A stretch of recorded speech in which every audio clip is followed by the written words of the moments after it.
and Republican presidential candidate Rand Paul is with us this morning from Capitol Hill. Senator, good morning. Good to see you.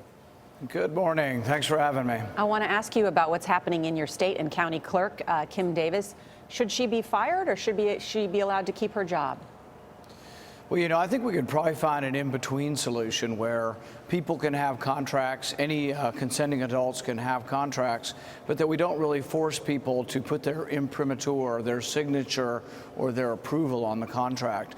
Notaries notarize contracts all the time. Why couldn't you just have a notary doing it? The clerk has said she will file the contracts as she files any other contract. She just doesn't want to be forced to participate in something she has a religious objection to. And I think we could find a way around this.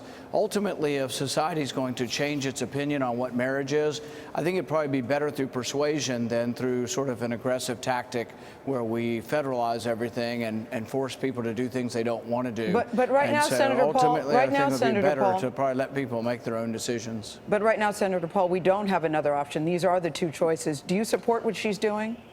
Well, I don't think we always have to have two choices or that it has to be a binary option. I think you actually could make it such that notaries notarize contracts.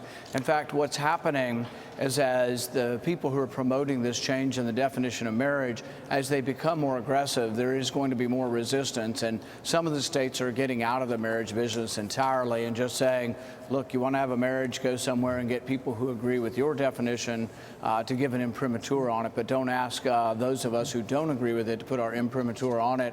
So I think ultimately that's what's going to happen. If the people who want to change things push too hard, they're actually going to make things worse. And I think persuasion's a much better way than sort of bullying people into believing what you believe in. Senator, what do you make of the request by the RNC for candidates to sign a pledge that they won't run as third-party candidates? Have you received that, and will you signed it?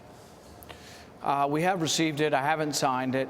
I do have some sympathy for third parties, frankly, because sometimes the main two parties don't do a very good job, and third parties do provide pressure on the two parties to be better, actually.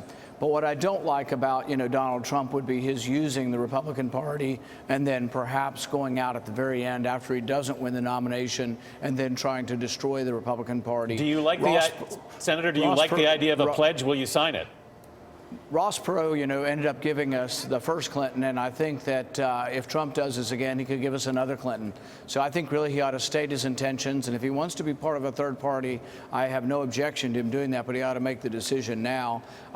In all likelihood, yes, I will sign the pledge. I haven't discussed it yet with advisors, but we have said in the past that, yes, I'm not going to run as a third party candidate, and I think that is a reasonable pledge to take.